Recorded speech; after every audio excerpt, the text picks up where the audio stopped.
আজি লামডিঙত লামডিং চহৰ লামডিং পঞ্চায়তত চবকেইটা ঠাইত আমাৰ পাৰ্টিৰ পৰা পৌৰসভাৰ পৰা পঞ্চায়তৰ পৰা স্বচ্ছ ভাৰতৰ অভিযান চলি আছে।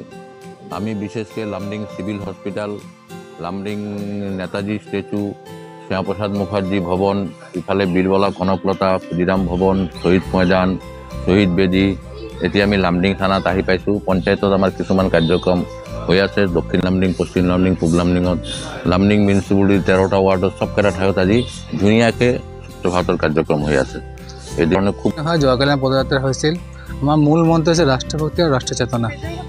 সেয়েহে গোটেই ভাৰত অসম তথা লামডিঙত ঘৰ ঘৰ তিৰংগা, স্বচ্ছ ভাৰত অভিযান, অংকন প্ৰতিযোগিতা, বিভিন্ন ধৰণৰ সেৱামূলক কাম আমাৰ দলে দিয়া মতে আমি পালন কৰি আছোঁ। আমি সকলোৱে বিচাৰোঁ ভাৰত মাতা কি জয়, আৰু ৰাষ্ট্ৰ থাকিলে আমি জীয়াই থাকিম।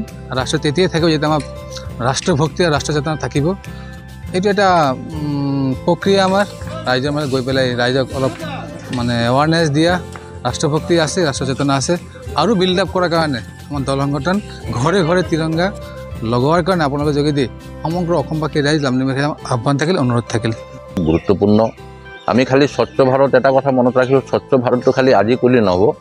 এইখন ডেইলি আমাৰ টাউনখন, আমাৰ গাঁওখন, আমাৰ ঘৰখন যদি আমি পৰিষ্কাৰ পৰিচ্ছন্ন ৰাখিব পাৰোঁ, ভাৰতৰ সন্মানীয় প্ৰধানমন্ত্ৰী নৰেন্দ্ৰ মোদী যিখিনি শ্লোগান দিছিলে স্বচ্ছ ভাৰত মিছন, স্বচ্ছ ভাৰত মিছনৰ মেইন উদ্দেশ্য আছিলে যে আমি যদি আমাৰ গাঁওটো, আমাৰ ঘৰটো, আমাৰ ঘৰটো যদি আমি চাফ চুতৰা পৰিষ্কাৰ পৰিচ্ছন্ন কৰিব ৰাখোঁ, তেনেহ'লে আমাৰ অসুখ বিসুখৰ পৰা আমি মুক্তি পাওঁ। আৰু পলিথিন মুক্ত ভাৰতৰ এটা চলি আছে। আমি সমূহ ৰাইজক আপোনালোকৰ চেনেলৰ জৰিয়তে অনুৰোধ কৰি আছোঁ, আপোনালোকে যিমানখিনি পাৰে পলিথিনখিনি এভইড কৰিব। এই পলিথিন কিন্তু আমাৰ পলিউশ্যনৰ কিন্তু মেইন কাৰণ হৈছে এইটো।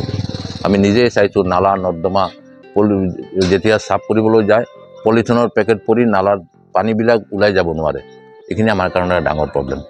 তো এইখন দিনত আমি আগন্তুক 15 আগষ্ট স্বাধীনতা দিৱসৰ প্ৰাককালত সমূহ লামডিংবাসী ৰাইজলৈ আমাৰ আন্তৰিক শুভেচ্ছা জ্ঞাপন কৰি আছোঁ। নমস্কাৰ।